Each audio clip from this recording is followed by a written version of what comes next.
সাবেক প্রধানমন্ত্রী শেখ হাসিনা বর্তমানে ভারতে অবস্থান করছেন। হাসিনাকে ভারত ফেরত দেবে না বলে শুনতে পাচ্ছি, বলেছেন উপদেষ্টা মাহফুজ আলম।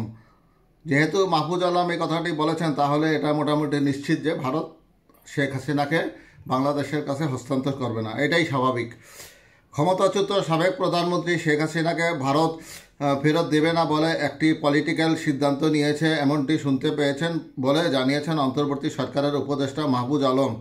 রোববার 29শে ডিসেম্বর পররাষ্ট্র মন্ত্রণালয়ে এক সংলাপে সাংবাদিকদের তিনি কথা জানান। নতুন বাংলাদেশ গঠন ও সংস্কার ও পররাষ্ট্রনীতি শীর্ষক সংলাপের আয়োজন করে পররাষ্ট্র মন্ত্রণালয়। সরকারের শীর্ষ পর্যায় থেকে যখন এই ধরনের বক্তব্য আসে, এটা মোটামুটি নিশ্চিতভাবেই ধরা হয়, কারণ তিনি এখন মন্ত্রী পদমর্যাদায় উপদেষ্টা হিসেবে আছেন।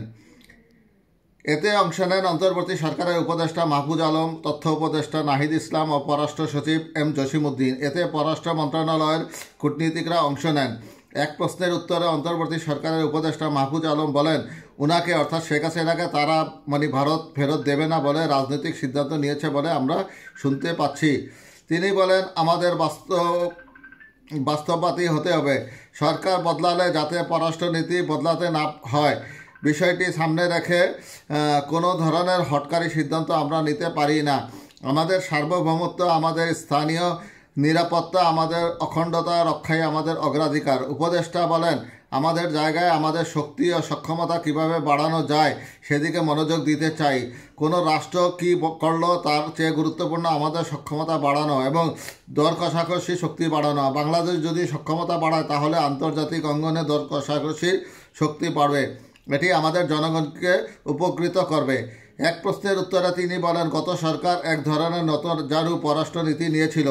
আমাদের সরকারের জায়গায় আমরা চেষ্টা করছি বাস্তববাদী হতে।